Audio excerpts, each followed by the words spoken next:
제가 레이기 2장입니다. 오늘은 음식 건물입니다. 개혁성경에서 소재라고 그런 거죠. 소재. 이게 이겁니다. 음식 건물입니다.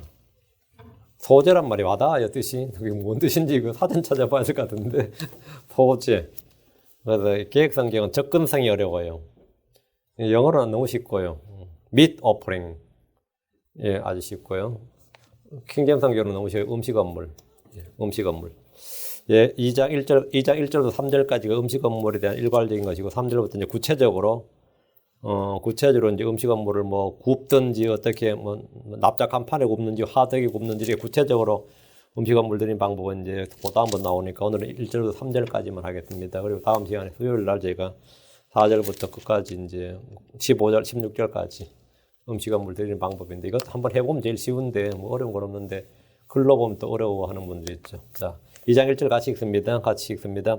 어떤 사람이 주께 음식 건물을 드리려거든 그는 고운 밀가루를 자기 헌물로 삼아 그 위에 기름을 붓고 또 그 위에 유향을 놓은 뒤에 유향을 넣는단 말이에요. 유향을 거기에 넣는단 말이죠. 우리말이면 넣는다 이렇게 번역되는데 음식물에 뭘 넣는다 이러면 유향을 넣는다 그러면 유향을 넣는다. 여러분이 뭐 레시피 할 때 뭐를 넣으시고 할 때 풋 이렇게 써요. 설탕 넣고 소금 넣고 유향 넣고 기름 넣고 할 때 풋인데 이제 우리말로는 유향을 놓은 뒤에 이제 유향을 넣는다 이 말이에요. 기름을 붓고 그 위에 유향을 넣은 뒤에 유향을 넣는다. 그 향기를 위한 거죠. 레위기 2장은 음식 건물인데 자 같이 기도하고 시작합시다. 여러분 이제 이거 기도 공부할 때 항상 기도하시겠는데 레위기를 쉽고 단순하게 또 재밌게 레위기는 재밌게 쉽고 단순하게 기도합니다. 위대하시고 거룩한 주 하나님 감사합니다.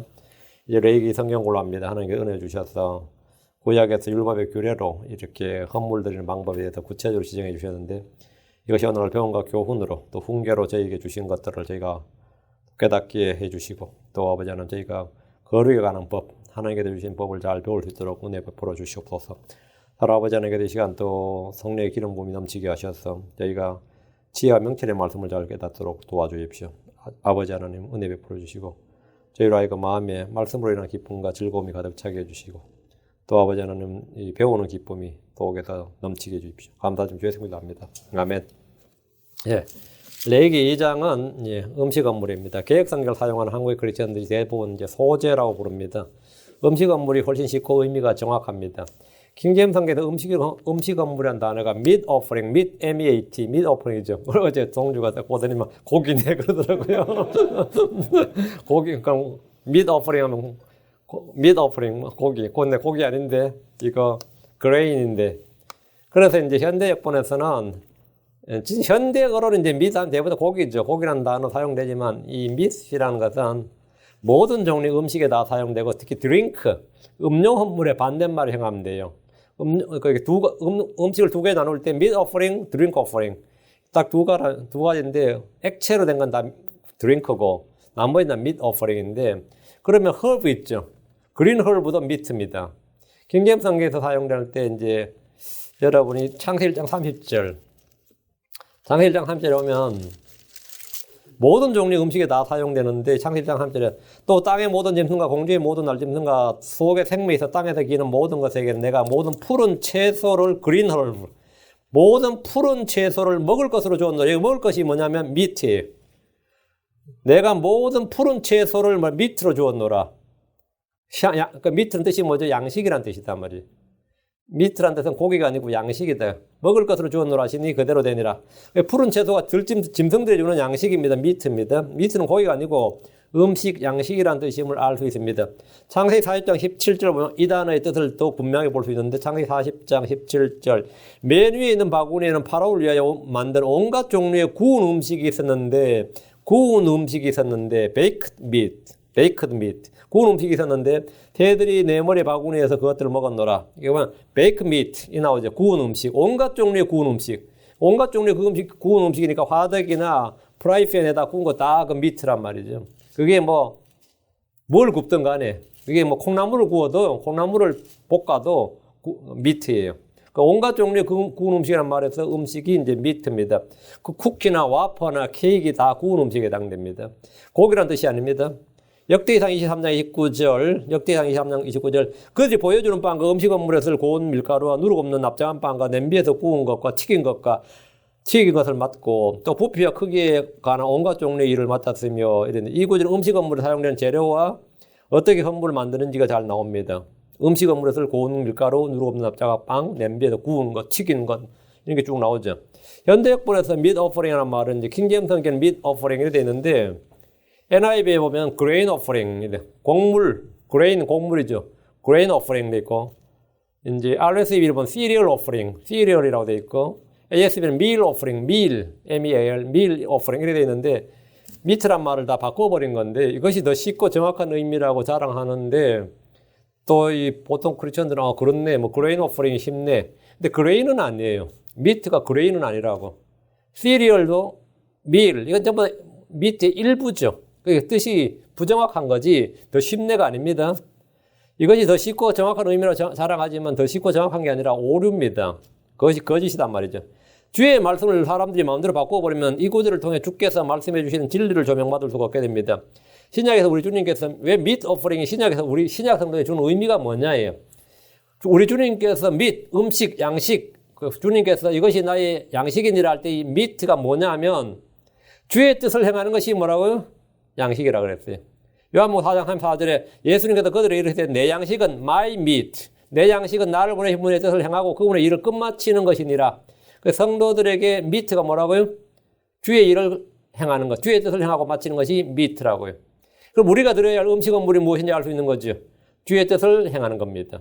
성도들이 드려야 될 하나님께 드려야 할 음식 건물이 뭐냐? 주의 뜻을 행하는 거예요. 주의 일을 끝마치는 겁니다. 요한복음 6장 27절 너가 없어지는 양식을 위해 수고하지 말고 노동하지 말고 영존한 생명에 이르도록 항상 있는 그 양식을 위해 여러분 그 양식 썩어 없어지는 양식 meat 항상 있는 그 양식을 위해 수고하라.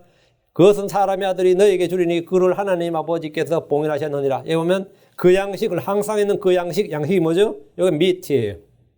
썩어 없어지는 양식을 위해서 일하지 말고 영존한 생명에 이르는 양식이 있다 이 말이에요. 그 양식을 위해서 일하라 했는데 우리가 주께 드려야 할 음식 그 양식이 뭐냐 미트가 뭐냐면 이 음식 건물이 뭐냐면 생명에 이르도록 항상 있는 그 양식을 위해 일하는 겁니다. 이것이 뭐냐면 너희가 음식 건물을 드린다 이 말이에요. 그러니까 미트가 그레인으로 바꿔버리면 이런 의미가 다 사라지는 거죠. 뭐 그레인, 시리얼, 밀 이래버리면 이것이 관주가 하나도 연결이 안 되는 거예요. 율법에 정해진 음식 규례는 우리에게 영적으로 적용이 되는데 하나님의 말씀 중에도 양식이 있습니다. 의의 말씀이 뭐냐면 우리에게 meat, 양식입니다. 의의 말씀이. 그러니까 은혜의 말씀이 밀크였죠. 밀크였고 의의 말씀은 뭐라고요? meat라고요. 양식이라고요. 히브리서 5장 12, 13절 시간으로 보내 너희가 마땅히 가르치는 자가 되었어야 할 터이나 하나님의 말씀들의 기초 원리들을 남에게 다시 가르침을 받아야 할 필요가 너희에게 있나니 너희가 단단한 음식이 아니라 젖을 필요로 하는 자가 되었도다. 젖을 사용하는 자마다 갓난아이므로 의의 말씀에 능숙하지 못하느니라. 그럼 젖과 뭐죠? 단단한 음식이 뭐죠? strong meat. 뭐 고기일 수도 있고, 우리 주로 고기라고 그러지만, 고기일 수도 있고, 딱딱한 알갱이일 수도 있고, 그죠? 단단한 음식. 너희가, 의의 말씀은 단단한 음식이다. strong meat. 그 meat는 젖과 대조. 아까 했죠. meat는 드링크와 반대라 하죠. 액체와 반대. meat는 젖과 대조를 이룹니다. 음식 건물에서 음식이란 말, 그 음식은, meat는 말이죠. 음료와 대조되는 말입니다. 현대역본처럼 grain, cereal, meal 이렇게 식사로 단어를 바꿔버리면 이런 진리는 다 깨져버립니다. 이런 진리는 전혀 발견할 수가 없게 됩니다. 이것이 성경 병기고 부패입니다. 음식 업무를 통해서 우리는 주 예수님과 그분의 사역 그리고 우리 자신과 우리가 해야 할 일에 대해서 배웁니다. 우리가 드려야 할 음식 업무이 무엇인지 배움과 훈계를 받을 수 있습니다. 자, 이 시간은 레위기에서 말씀해 주신 음식 업무에 관한 규례를 좀 살펴볼 겁니다. 레위기 1장은 번제 업무에 관한 규제였고 태우는 burning offering, 태우는 헌물이었고 2장은 meat offering, 이것은 음식 업무에 관한 규정이고 공통점은 뭐냐면 공통점은 뭐죠? 둘 다 향기로운 냄새로 드리는 헌물, 둘 다 불 위에서 드리는 태우는 헌물, 둘 다 불, 제단의 불 위, 그리고 냄새, 향기로운 냄새로 드리는 헌물이라는 점입니다. 둘 다 주께 향기로운 냄새로 드리는 헌물입니다. 차이는 뭐냐? 하나는 동물이었죠. 동물의 죽음과 피였어요. 그러니까 burnt offering은 이 짐승의 소나 양이나 염소, 비둘기, 그 짐승의 피와 죽음을 전제로 한 것이었고, 음식 업물은 피가 전혀 없어요. 음식 업물은 동물이 아닌 식물인 식물인 거로 피가 없습니다. 죽음도 없죠. 태우는 희생물은 어쨌든 전체를 다 드립니다.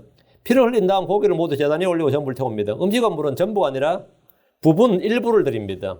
음식 업물은 헌물을 드린 사람이 가져오면 제사장 한 움큼만 취해서 드리고 나머지는 제사장이 가져요. 그 이제 번제 업물은 다 태워 전부를 다 태우고 그냥 제사장은 가죽만 가지죠. 가죽만 가지고 고기나 기름이나 이런 거 가질 수가 없어요. 그러나 이제 음식 업물은 아닙니다. 음식 업물은 일부만 드린다예요. 번제 업물은 희생물 드리면 남는 것이 없는데 음식 업물은 남는 것이 있고 그것은 아론과 그의 아들들의 소유가 되었습니다. 희생물을 드리는 사람이 음식 업물을 가져오면 제사장들은 100% 전부를 드린 것이 아니라 일부를 취해서 드렸습니다. 번제 업물은 가죽이 제사장의 소유였고 하나님은 일하는 소에 입에 막일 씌우지 말라고 하셨는데 재단을 맡은 자들인데 얘들은 재단에서 나오는 것을 먹을 권리가 없습니다. 히브리 13장 10절에 우리에게 제단이 있는데 성막을 섬기는 자들은 그 제단에서 나오는 것을 먹을 권리가 없느니라 이랬죠. 대신 제단으로 가져오는 것 중에 일부를 취할 수 있도록 했습니다. 음식 업물, 화평 업물, 범법 업물, 제업물 등에서 제사장의 몫을 지정해 주었습니다. 사도 바울은 교회에 보낸 편지에서 이 부분에 대해서 2번이나 율법을 인용해서 기록했습니다. 디모전서 9장 9절 그리고 이제 고린도전서 9장 9절, 디모전서 5장 18절 이렇게. 디모전서 5장 18절에 보면 성경 기록이 이르기를 너는 곡식을 밟는 소의 입에 막을 씌우지 말라 하고 또 일꾼이 자기 품삯을 받는 것이 합당하니라 하느니라. 이스라엘 백성들이 주의 제단에 나와서 헌물을 드리지 않으면 제사장들은 할 일이 없습니다. 또한 그들은 먹을 것도 없게 되는 거죠. 백성들의 11조 헌물을 모두 주께 드린 것이지만 레위 지파는 그들이 주께 드리는 것으로 살았습니다. 이것이 하나님 정한 법입니다. 번제 헌물과 음식 헌물은 헌물이 전혀 다르지만 그것들을 제단 위에서 태워서 주께 향기로 헌물을 드린다는 점에서는 똑같습니다. 2장 2절과 9절에 보면 2장 2절 제단 위에서 태워 불로 예비하여 주께 향기로 냄새로 드리는 헌물로 삼을지니라 했고 9절에도 제단 위에서 태울지니 태운다는 건 태우는 거예요. 그것은 불로 예비하여 주께 향기로 냄새로 드리는 헌물이라. 그러니까 음식이든 번제물 고기든 전부 다 태우는 거예요. 요리를 할 때 불 위에서 나는 냄새를 맡을 수 있습니다. 무슨 요리하냐 이렇게 냄새를 가지고도 알 수 있죠. 기름이라도 붓고 여러 재료들을 함께 섞어 구울 때 냄새가 진동을 하게 됩니다. 자, 본문을 봅니다. 자, 레위기 2장 1절. 어떤 사람이 주께 음식 헌물을 드리려거든 그는 고운 밀가루를 자기 헌물로 삼아 그 위에 기름을 붓고 그 위에 유향을 넣어라. 유향을 넣은 뒤에 어떤 사람이 주께 음식 헌물 드리려거든 했죠. 드리려거든 이 말은 뭐죠? 이게 자원 헌물이다 이 말이에요. And when any will offer a meat offering. will 할 때 will 이건 자발적, 자율적. 자원에서 자발적으로 자기 의지대로 드리는 헌물이다 말이죠. 이거는 번제 헌물도 똑같았어요. 번제 헌물과 마찬가지로 음식 헌물 역시 자원 헌물이라는 뜻입니다. 내가 드리고 싶으면 드리는 거예요. 내가 드리고자 내가 자원해서 내가 자기 의지대로 자기가 결정해서 드린 거죠. 자기 자원에서 자기 의지대로 드린 겁니다. 우리는 자원에서 자기 의지대로 주께 희생물 드리는 영적 제사장들입니다. 예수님은 자신이 드리는 밋 오퍼링이 음식 헌물이 무엇인지 말씀해 주셨는데 아버지의 뜻을 행하는 것이 주께서 주신 양식이고 그분의 뜻을 마치는 것이 양식이라고 했습니다. 주님의 몸이 세상을 위해 주시는 양식입니다. 주님 자신의 몸이 뭐라고요? 세상을 위해 주는 양식이에요. 예. 주님은 자신의 살을 빵의 양식으로 하셨습니다. 예수님 자원에서 자발적으로 자신을 드리셨습니다. 요한복음 6장 35절 예수님께서 그들에게 이르시되 내가 곧 생명의 빵이니 내게 오는 자는 결코 줄이지 아니할 것이요 나를 믿는 자는 결코 목마르지 아니하리라. 내가 생명의 빵이다. 내게 오는 자는 결코 줄이지 아니할 것이요 내게 오는 자는 누구든 예수님께 오면 줄이지 않는다요. 나를 믿는 자는 결코 목마르지 아니하리라. 나를 믿는 자는 내게 오는 자 나를 믿는 자 이걸 기억해 놓으시고요. 사람들은 주님의 이 말씀에 수군거렸습니다. 사람이 주님을 먹는 방법, 주님이 빵이라면 주님을 먹는 방법, 주님의 피가 음료라면 주님의 피를 마시는 방법은 뭐냐? 먹는 방법은 주님께 오는 거예요. 마시는 방법은 주님을 믿는 겁니다. 이게 오는 것, whosoever comes to me, 내게 오는 것이 뭐라고요? eat, 먹는 거예요. 나를 믿는 게 뭐라고요? 마시는 겁니다. 너희가 한 성령을 마셨느니라 이 말은 뭐예요? 뭘 마셨다 이건 뭐냐? 성령을 마셔라. 내 셈에 와서 물을 마셔라. 믿으라 이 말입니다. 마시는 건 믿는 거예요. 주의 말씀을 듣지만 깨닫지 못했을 때 사람들 막 수군거렸습니다. 막 수군거려요. 요한복음 6장 41절. 그분께서 내가 하늘로부터 내려온 빵이라 하셨으므로 그때 유대인들이 그분에 대해 수군거렸다. 주의 말씀 들었지만 이걸 깨닫거나 이해할 수가 없었어요. 그러니까 당연히 믿을 수 없었죠. 그러니까 수군거리고 불평하고 불신하게 되었습니다. 주의 말씀을 들었지만 그들은 주께서 말씀하시는 빵에 대해서 전혀 알지 못했습니다. 요한복음 6장 48절 50절. 내가 곧 그 생명의 빵이로다. 50절. 이것은 하늘로부터 내려오는 빵이므로 사람이 그것을 먹으면 죽지 아니하리라. 먹는 거 뭐라고요? 내게 오라 그랬죠. 주님께서 다 내게로 오라. 주님께 오는 거예요. 주님은 반복해서 자신이 생명의 빵, 하늘로부터 내려온 빵이라고 했습니다. 사람들이 생각하는 빵은 육신의 배를 채우는 양식이 전부입니다. 주님은 우리의 영과 혼의 양식이 되는 빵을 말씀하셨습니다. 육신을 채우는 게 아니라 우리 혼을 채우는, 우리의 영을 충만하게 하는 그 빵을 말씀하셨어요. 주님은 이 빵이 무엇인지를 구체적으로 말씀해 주셨습니다. 요한복음 6장 51절. 나는 하늘로부터 내려온 살아있는 빵이니 사람이 이 빵을 먹으면 영원히 살리라. 내가 주고자 하는 빵은 곧 세상의 생명을 위해 내가 주고자 하는 내 살이로다 하시니라.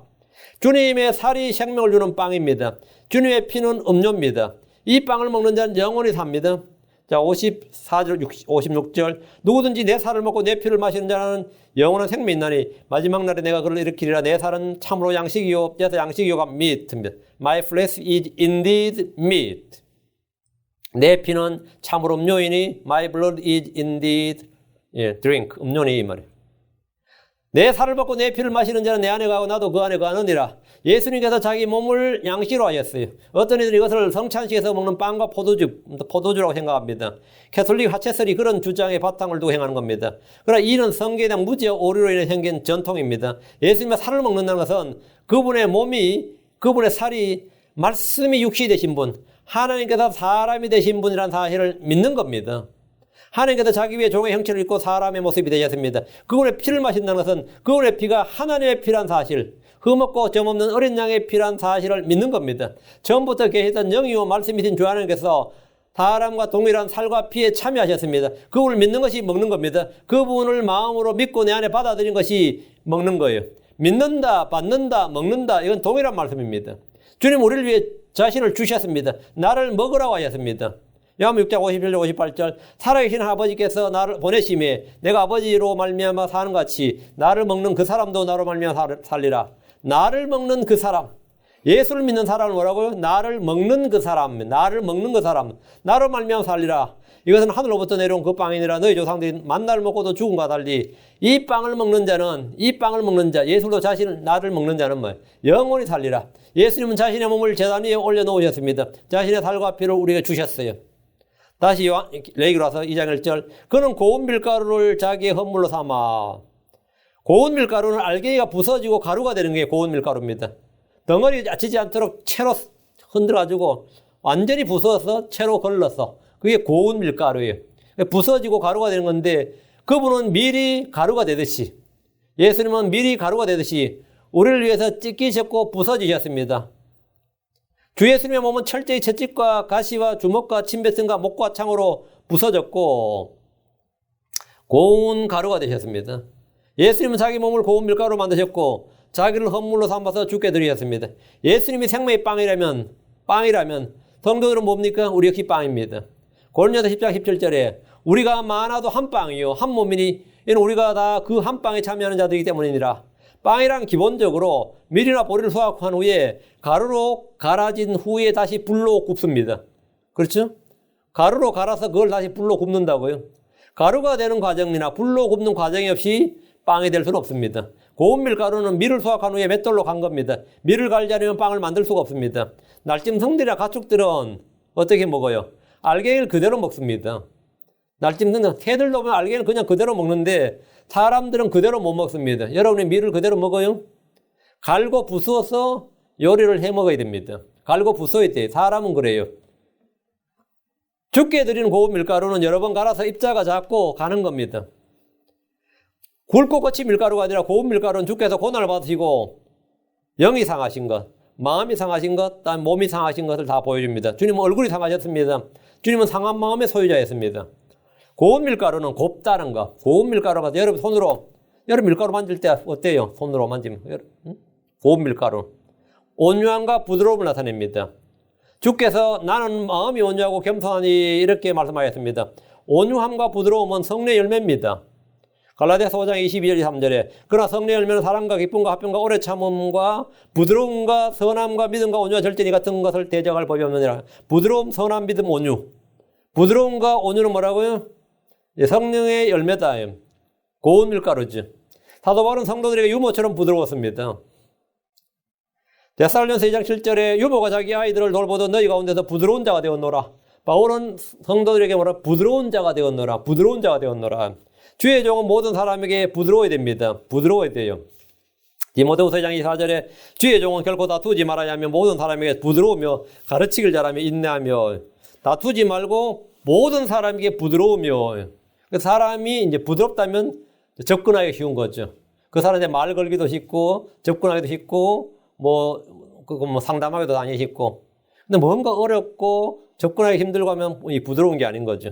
모든 사람에게 부드러우며 모든 사람이 부드러우며 디도 3장 2절에 아무도 비방하지 말며 말다툼하는 자가 되지 말며 오직 부드러우며 모든 사람에게 온전히 온유함을 보이게 하라. 여러분 오직 부드러우며 온유함을 보이라. 예, 부드러우며 온유함을 보이라. 크리스천들은 서로에게 온유해야 됩니다. 서로에게 부드러워야 돼요. 자매들은 온유하고 조용한 영의 장식으로 자신을 단장해야 됩니다. 살쾡이처럼 굴면 안 돼요. 자매들이 막 살쾡이처럼 굴면 야, 그거 보기 힘들어요. 자매들은 기본적으로 부드럽고 온유해야 됩니다. 뭐 성차별하나 그게 아니라 이게 기본적인 성품이 크리스천의 성품입니다. 기본적으로. 우리는 반대하는 자들을 온유함으로 일깨워줘야 됩니다. 우리는 온유함으로 말씀을 받아야 됩니다. 성도들은 지혜의 온유함으로 선한 생활에서 나오는 자신의 행위를 보여야 됩니다. 성경님 고운 밀가루를 자기 헌물로 삼으라 했는데 온유함과 부드러움이 영적 제사장으로서 우리 자신을 주께 헌물로 드리는 고운 밀가루라 이 말입니다. 다시 1절 그 위에 기름을 붓고 이제 고운 밀가루에 뭐 기름을 붓고 또 그 위에 유향을 놓은 뒤에 음식 헌물로 드리는 고운 밀가루에 기름을 붓고 그 위에 유향을 놓습니다. 놓는다 이 말은 이제 이 말은 넣는다 이 말이에요. 그럼 불로 태울 때 좋은 향기가 납니다. 기름은 뭐 다 아시다시피 성령을 예표합니다. 기름 성령을 예표합니다. 우리 주님은 아버지로부터 기름 부음을 받으셨습니다. 누가복음 4장 18절에 주의 영께서 내게 임하셨으니 이는 그분께서 내게 기름을 부었어요. 또 히브리 1장 9절에 하나님과 주의 하나님께서 즐거움의 기름으로 주에게 기름을 부어 주의 동료들보다 높이셨나이다. 기름을 부었대. 주님은 기름을 부음 받았죠. 예수는 존귀와 영광으로 기름 부음을 받으셨습니다. 사도행전 10장 38절 하나님께서 나사렛 예수님께 성령님과 권능으로 기름을 부으심이에요. 예수님이 고운 밀가루 같이 부드럽고 온유하셨고 아버지는 그분에게 성령을 한량없이 주셨습니다. 요한복음 3장 34절 하나님께서 보내신 분은 하나님의 말씀들을 말하니 이는 하나님께서 그분에게 성령을 한량없이 주시기 때문이라. 자, 기름을 부으면 어떻게 되죠?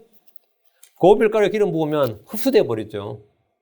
여러분이 뭐 손칼국수 한번 한다고 물을 갖다 부어도 어때요? 물을 조금씩 부어도 뭐 너무 많이 부으면 떡지겠지만 조금씩 부으면서 하면 안 되죠? 그 속에 달라붙어 버리죠. 손가락에도 막 밀가루 다 달라붙잖아요.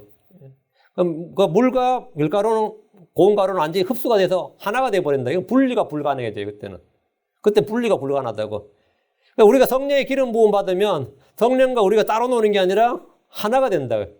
주와 합한 자는 한 영이니라 했어요. 크리스천들 역시 성령의 기름 부음을 받은 자들입니다. 성령의 기름 부음을 받으면 어떻게 되냐? 하나 되는 거죠.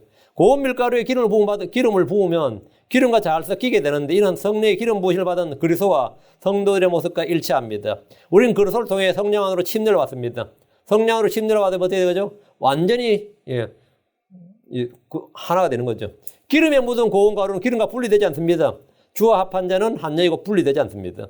성령으로 기름 부음을 받고 성령으로 충만한 성도는 주와 분리될 수 없습니다. 분리될 수 없어요.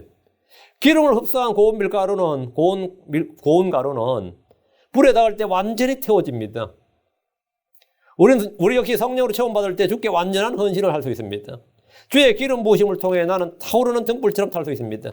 유향은 고운 밀가루의 향기로 냄새를 나게 합니다. 유향 이것도 비쌌죠. 유향은 이거 유향은 이스라엘에서 비쌌어요.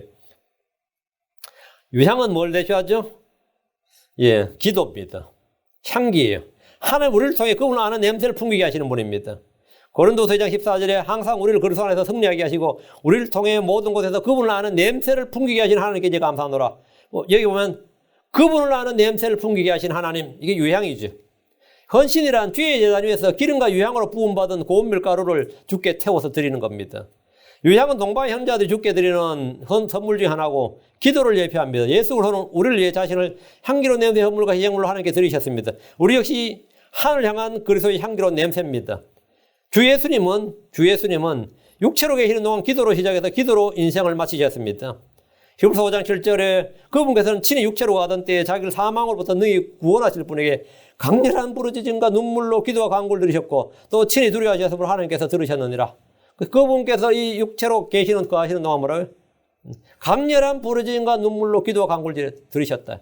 그러니까 주님은 저희가 여러 번 저희 교회에서 설교에서 다뤘지만 인생을 끝날 때까지 사역의 시작, 하루의 시작도 하루에 새벽 미명에 밤늦게 저녁에 또 홀로 기도하러 아침부터 저녁까지 하루 내내 그리고 인생의 사역의 시작 때도 광해 40일 기도 금식하며 기도하셨죠. 다음 십자가에서도 기도 인생의 시작과 끝도 기도 이렇게 기도했단 말이에요. 우리는 기도의 향이고 희생물입니다. 우리 크리스천들은 우리는 기도의 향이고 희생물이라고요. 고운 밀가루에 기름과 유향이 더해짐으로 헌물은 주께 향기로운 냄새로 드리는 헌물이 됩니다. 우리는 모든 곳에서 그분을 아는 냄새를 풍기는 자들이 되어야 됩니다. 기름과 유향은 음식 헌물에 들어가지만 제 헌물로 드릴 때는 절대 넣으면 안 됩니다. 음식 헌물에는 기름과 유향이 반드시 들어가야 되는데 제 헌물로 드릴 때는 넣으면 안 돼요. 레위기 5장 11절에 그것이 제 헌물인데 그 위에 기름을 붓지 말며 유향을 넣지 말지니라. 죄의 향기가 나면 돼야 한대요.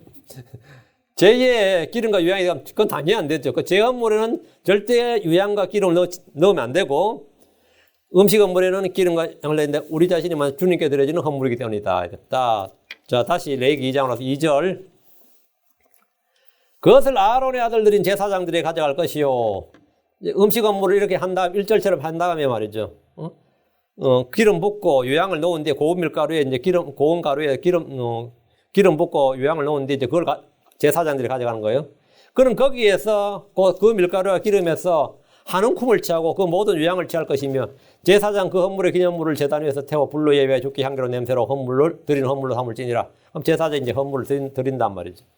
고운 밀가루에 기름을 붓고 거기에 유향을 넣는 일은 음식 헌물 드리는 사람이 할 일입니다. 그 기름과 유향까지는 가져온 사람이 해야 돼요. 헌물 드린 사람이 할 일이고 고운 가루에 이제 기름과 유향을 넣은 뒤에 그까지가 내가 할 일이고 그것을 이제 제사장들이 가져가면 제사장이 이제 헌물을 제단에 가져가 드리는데 왜 헌물을 드린 자가 곧바로 제단으로 안 가고 자기가 예물을 다 준비해서 제사장에게 가져가느냐 그죠. 왜 주의 제단으로 곧바로 다이렉트로 가서 자기가 직접 드리지 않고 셀프로 자기가 직접 드리지 않고 왜 제사장에게 가져가서 제사장들에게 가져가면 제사장이 드리느냐 이거죠. 모든 죄인들은 중보자가 필요하기 때문입니다. 모든 죄인들은 중보자가 필요해. 주께로 곧바로 나갈 수 있는 새롭고 산 길이 아직 열리지 않았습니다. 율법 이전에 아벨은 직접 자신의 헌물을 주께 드렸어요. 아벨은 직접 드렸습니다. 가인도 직접 드렸어요. 노아는 직접 주께 제단을 쌓고 번제물을 드렸습니다. 아브라함이나 이삭, 야곱도 마찬가지로 제사장이 가져가지 않았어요. 제사장이 없었고 직접 드렸어요. 그러나 율법이 온 후에 아무도 직접 주께로 나가지 못하고 제사장들을 거치도록 하셨습니다. 이걸 어긴 사람이 한 명, 유명한 왕이 있죠. 사울 왕이 있죠. 사울 왕은 사무엘을 기다리지 않고 직접 주께 번제물을 드렸다가 망했습니다. 사무엘상 13장 9절에 사울이 이르되 번제물과 화평물을 이리로 내게로 가져오라 하고 그가 번제물을 드렸더라. 그래서 사무엘이 늦게 와가지고 사무엘이 지각을 했어요. 아니면 좀 뭐 일이 있어서 좀 늦어가지고 사울 왕이 기다리다 못해가지고 그냥 급한 마음에 자기가 직접 대신 그냥 드려버렸어요. 또 한 명 있는데 우시아 왕이 그랬어요. 우시아는 왕으로서 분양하려고 손에 향로를 들었다가 이마에 나병이 솟았습니다. 반드시 제사장을 통과해야 됩니다. 제사장을 통해서 해야 됩니다. 구약에서 이스라엘 사람들 중에 누가 제사장들을 제쳐두고 직접 주님께 헌물 드리고 분양하는 일은 불법이고 정죄와 저주를 받습니다. 백성들이 주께 나가기 위해서는 반드시 하나님이 임명한 하나님이 세우신 제사장이 필요합니다. 자, 그럼 신약의 크리스천들은 어떻습니까? 제사장이 필요해요? 내가 제사장이에요. 크리스천들은 내가 제사장이라고.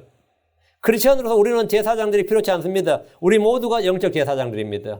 베드로전서 2장 5절 너희도 살아있는 돌들로서 영적 집으로 건축되고 예수 그리스도를 통해 하나님께서 받으실 만한 영적 희생물 드리는 거룩한 제사장이 되었도다.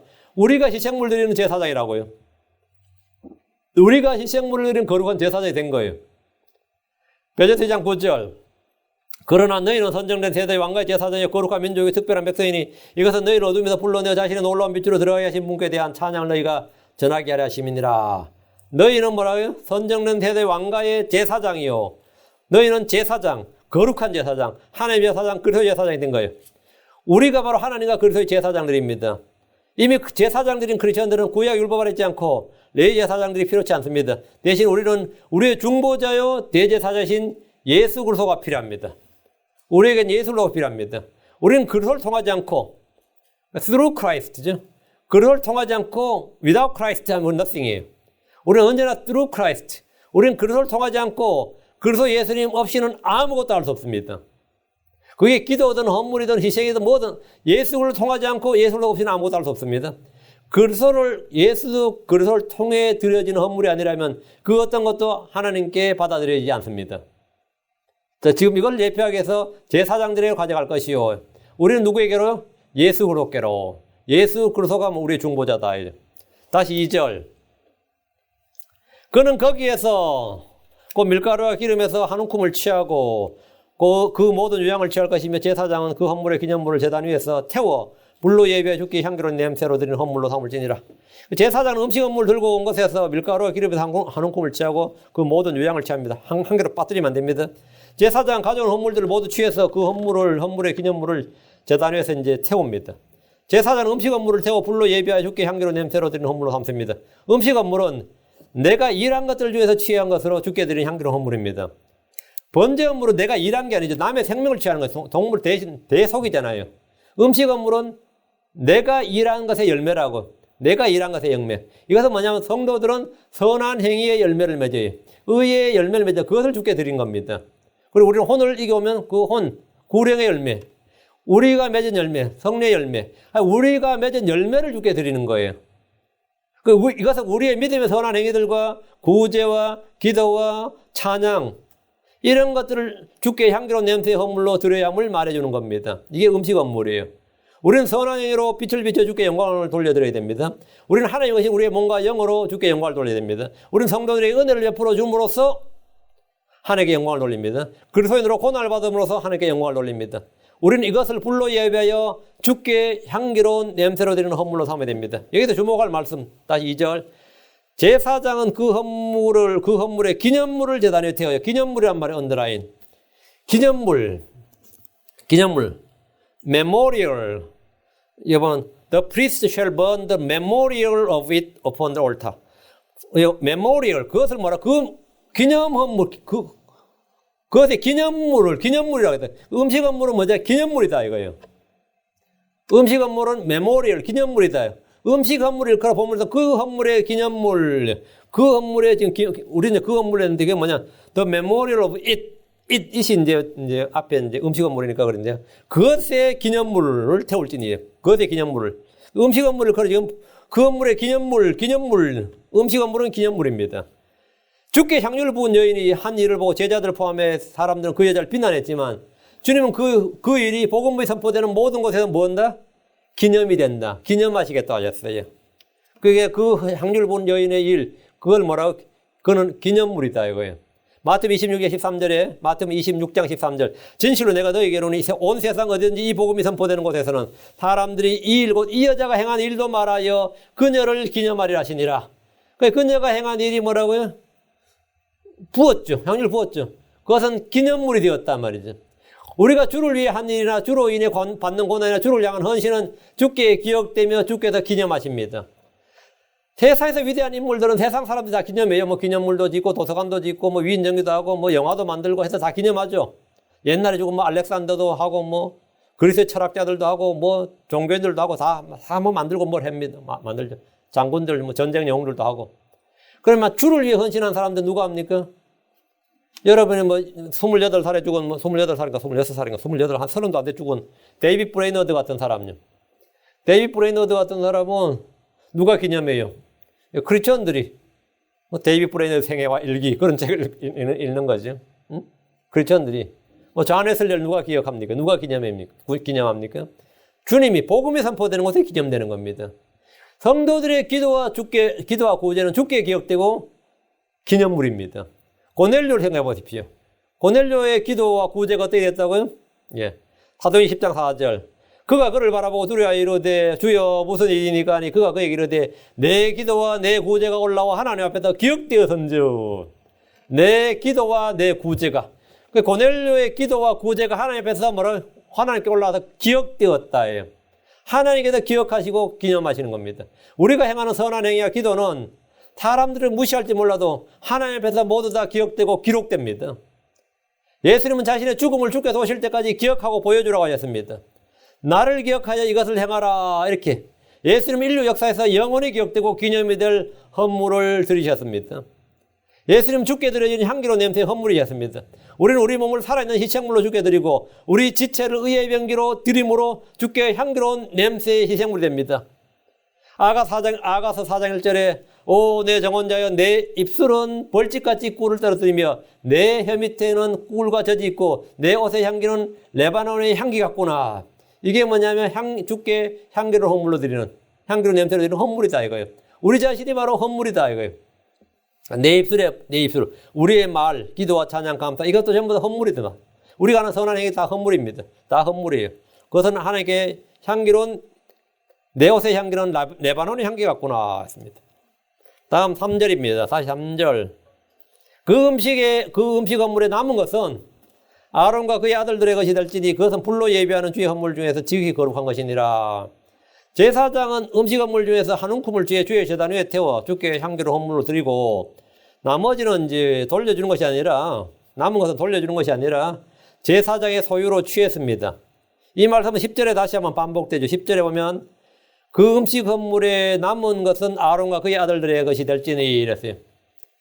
그러니까 가루를 가져오면 가루와 유향과 기름과 소금인데요. 소금은 다음에 나오고요. 이것은 전부 다 뭐 되냐면 제사장의 것이 된다고요. 남은 것은. 범법 헌물에서 동일합니다. 레위기 5장 13절에 그가 이 일들 중 하나에서 범한 죄에 대해 제사장이 그를 위해 속죄할 터인지 그가 용서받으리라. 그 남은 것은 음식 헌물같이 제사장의 것이 될지니라. 음식 헌물같이 음식 헌물이 제사장 것이 됐고 범법 헌물도 마찬가지고 제사장 것이 된다 이 말이에요. 그건 제사장의 것이다 이 말이에요. 번제 헌물에는 가죽을 취하고 모든 헌물에서는 제사장의 몫이 됩니다. 나머지 모든 헌물에는 제사장의 몫이 있습니다. 민수기 5장 9절에 보면 이스라엘 자손이 드리는 모든 거룩한 것들의 모든 헌물 꼭 그들이 제사장에 가져오는 제사장에 가져오는 것은 제사장의 것이 될지니라. 각 사람이 거룩하게 구별하는 것들은 제사장의 것이 되리니 그 어떤 사람이 제사장에 주는 것은 무엇이든지 그의 것이 되리라. 제사장에 주면 뭐라고요? 그 어떤 사람이 제사에 주는 것은 무엇이든지 그의 것이 되리라. 제사장 소유가 된다고요. 내가 주님께 헌물을 드렸지 내가 제사장에 드렸냐 이렇게 말할 수 있죠. 어떤 사람은 내가 주께 드렸는데 그 주께 드린 건 주께 드린 거고 주께 드리려고 가져왔던 것이 뭐가 된다고요? 제사장의 것이 된단 말이에요. 거기에 대해서 불평하면 안 됩니다. 레위지파는 백성들의 11조를 취했고 성전에서 직물 맡은 제사장들은 주께 가져오는 헌물들을 취했습니다. 그건 주의 명령이에요. 오늘 교회에서 만약 성도들이 가져온 헌금을 모두 목사가 넣는다면 난리 날 겁니다. 제사장들은 다 갖는 것이 아니라 헌물을 드리고 남은 걸 갖습니다. 목회자들은 교회에서 필요한 경비를 다 제한 후에 그 일부를 갖습니다. 성경에 있는 분들은 반복해서 제사장의 것이 될지니 제사장의 것이 되리니 제사장의 것이 되었더라. 이 말씀을 통독하는 분들은 반복해서 계속 읽을 수 있습니다. 성경에 계속 규정되어 있으니까. 우리는 크리스천으로서 미리 기록된 것들을 통해 배움과 홍기를 얻습니다. 우리가 이것 우리가 율법 아래 있지 않기 때문에 율법으로 정한 게 아니에요. 여기서 우리 뭐라고요? 율법도 이와 같이 말하지 아니하느냐. 율법에 기록되었을 때 이렇게 되는 거예요. 사도 바울도 자주 했던 이야기입니다. 사도 바울이 너희는 크리스천이니까 그렇지 않고 율법이 무엇이라 말하느냐. 율법에 기록되었을 때 이것은 신약에도 자주 적용되는 거예요. 다시 3절. 그 음식 헌물에 남은 것은 아론과 그의 아들들의 것이 될지니 이 말씀은 오늘 교회에서 성도들이 말씀과 교리에 수고하는 자들이 갖는 급여나 생활비, 후원에 대한 교훈을 줍니다. 에스겔 44장 30절에 모든 것의 모든 첫 열매에 처음 난 것과 너의 온갖 봉헌물 곧 모든 사람의 모든 봉헌물이 제사장의 것이 되리라. 이건 제사장의 것이 아니라 주의 것이죠. 근데 제사장의 것이 되리라. 또 너희는 너희 반죽의 처음 것을 제사장에 줄지니 그리하면 그가 복이 내 집에 머물게 하리라. 너희 반죽의 처음 것을 제사장에 줄지니 참 예전에 우리 장로교회 할 때 어른들 예전에 크리스천들은 이거 실천 잘했어요. 그래가지고 우리 시골에서도 보면 도둑놈 짐보따리 들고 가서지 교회에 이걸 헌금만 하는 게 아니라 헌물해가지고 쌀통도 따로 있었어요. 저희 교회도 쌀통이 따로 있었어요. 쌀통. 그럼 쌀을 갖다 붓는 거예요. 현금이 별로 없기 때문에 시골에서 교회는 쌀통 갖고 와가지고 그건 쌀 한두 두 대 갖고 와가지고 그래서 부으면 그 무슨 미라 그랬는데 형제 교회 있었지. 그게 뭐야 무슨 미야 그게 이름이 성미야. 이런 독특하네. 성미 맞죠? 기억난다. 그럼 그 쌀을 하면 한 달 하면 몇 말 돼요? 몇 말 돼요? 그걸로 이제 목사 생활비 되는 거예요. 그걸로 목사 사택에서 그냥 그걸로 살아요. 그걸로 그냥 살아. 그거 많았어요. 제가 그 목사님이 간사에 살았거든요. 목사님 사택이 따로 있어서 꼭 그 예배 끝나면 저를 목사님 따로 불렀어.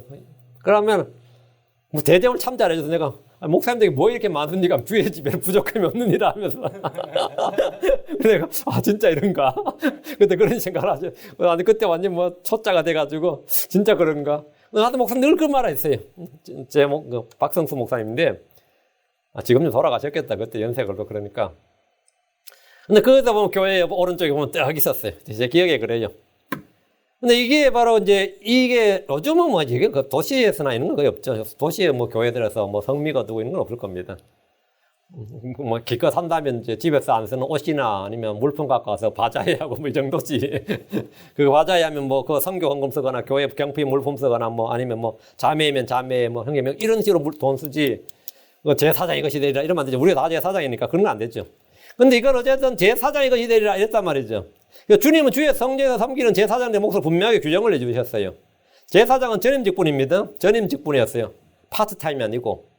어떤 이들은 목사가 일을 하면서 자비랑 선교를 하기를 원합니다. 성도들이 굉장히 그걸 원해요. 그리고 우리 킹제임스 성경에서는 이런 분들이 많습니다. 뭐 교수를 하든지 의사라든지 뭐 이런 게 하면 약사라든지 이런 걸 하면 자비랑 선교를 하죠. 뭐 수요일 날 하고 아니면 뭐 금요일 하루, 일요일 하루 이렇게 하면 되기 금요일 저녁, 일요일 하면 되기 때문에 자비랑 선교가 가능하죠. 또 사도 바울처럼 천막을 짜면서 일하는 목사를 원해요. 어떤 이들은 목사가 가난하게 살기를 원하고 최소 생활비 정도만 받기를 지원받기를 바랍니다. 그러나 구약의 제사장들이 받은 몫은 적은 액수가 아닙니다. 주께서 모든 것에 모든 첫 열매 처음 것 모든 사람의 보험을 반죽의 처음 것을 제사장에 주라 하면 야 제사장이 우리보다 훨씬 부자여야 되는 거지. 실제 그래 되는 거예요. 유대 사회는 말이죠. 지금처럼 제사장들이 밖에 나다 전도할 필요가 없었습니다. 전도해요 안 해요? 태어나면 다 유대인이야. 태어나면 다 유대교야. 그리고 다 교회 와 있대. 응? 성교에 다 와야 된다고. 1년에 3번은 반드시 예루살렘 성전으로 그것도 와야 돼요. 응? 다 와야 돼요. 그리고 전 국민의 100%가 다 성도였다고. 100%가 다 성도였다고요. 따로 전도할 필요 없습니다. 유대인으로 태어나면 다 유대교예요. 그럼 구약의 이 교리를 신약에서는 어떻게 적용합니까? 신약에서는 이 적용이 안 되죠. 우리 주님과 사도들이 무엇이라고 했는지 살펴보면 됩니다. 사람들의 의견이나 나의 생각이 중요한 것이 아니라 주의 말씀이 규칙이고 법입니다. 마태복음 10장 10절.